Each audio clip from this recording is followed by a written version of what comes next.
지난 이명박 정부에서 일본과의 위안부 협상을 맡았던 천영우 전 청와대 외교안보 수석이 일본 언론과의 인터뷰에서 정의연은 사익 집단이라고 말해 논란이 되고 있다.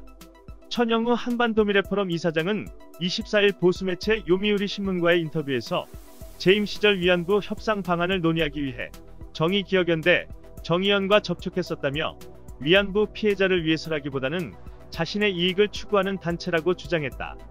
천 이사장은 2012년 사이토 수요시 관방부 장관이 제시한 이른바 사이토안과 관련해 윤미향 당시 한국정신대문제 대책협의회 대표를 만나 설명했다며 정대협이 법 위에 군림하고 있다고 해도 과언이 아닐 만큼 절대적인 영향력을 갖고 있었기 때문이라고 했다. 사이토안은 주한 일본 대사가 피해자들에게 일본 총리의 사죄 친서와 보상금을 전달한다는 내용이지만 일본 정부의 책임 인정 부분이 불분명해 논란이 됐었다. 그러나 천 이사장은 당시 대여섯 명의 할머니들을 만났는데 살아있는 동안 일본 정부의 사죄와 보상금을 받고 싶어한다는 인상을 받았다고 주장했다. 그는 정의연이 강경하게 요구하는 일본 정부의 법적 책임 인정은 난해해서 할머니들이 잘 이해하지 못했다고도 했다. 또 천 이사장은 2015년 박근혜 정부가 체결한 한일 위안부 합의가 사실상 백지화된 것에 대해 문재인 정부가 말하는 피해자 중심주의는 정의연 중심주의였다고 주장했다. 정의연 사태가 불거지자 역대 정부에서 외교통으로 일했던 천 이사장이 일본 보수매체와의 인터뷰에서 30년 위안부 인권운동을 해온 시민단체에 대해 이같이 평가절하한 것이다. 서른 최고위원은 25일 최고위원회의에서 외교 실패가 정의연의 전신인 정대협 탓인가라며 위안부 운동 왜곡을 용납해서는 안 된다고 말했다.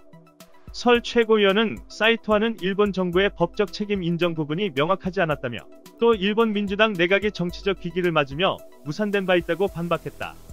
이어 설 최고위원은 최근 소녀상 철거, 수요 집회 중단 요구 등 위안부 운동의 정당성을 훼손하려는 극우단체의 움직임이 이어지고 있다며 일본 우파 언론들은 이에 편승해 일본 정부의 책임을 지우려는 노력을 하고 있다고 지적했다.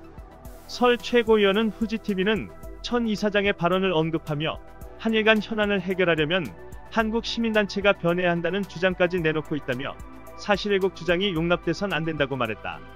호사카 유지 세종대 교수는 26일 TBS 라디오 김어준의 뉴스공장에서 천 이사장이 추측성 발언을 많이 했는데 일본에서는 사실로 보도하고 있다고 우려했다. 예를 들면 천 이사장이 위안부 할머니들이 법적 책임을 전혀 이해하지 못했다고 했다며 취지는 위안부 할머니를 이용했다는 것으로 일본 쪽 프레임이라고 했다. 호사카 교수는 천 이사장의 발언은 한국 우파 프레임이기도 하다며 천 이사장이 일본 언론과 인터뷰를 하니 일본에서 또 편집해서 보도하고 있다고 지적했다. 그러면서 호사카 교수는 이런 작업이 앞으로 많이 나올 것 같다며 우려되는 부분이라고 했다. 그는 천 이사장이 한국 언론과 먼저 인터뷰했어야 했는데 왜 일본에 했는지도 이해가 안 간다라고 덧붙였다. 이상 뉴스 검색이었습니다. 구독과 좋아요 부탁드립니다.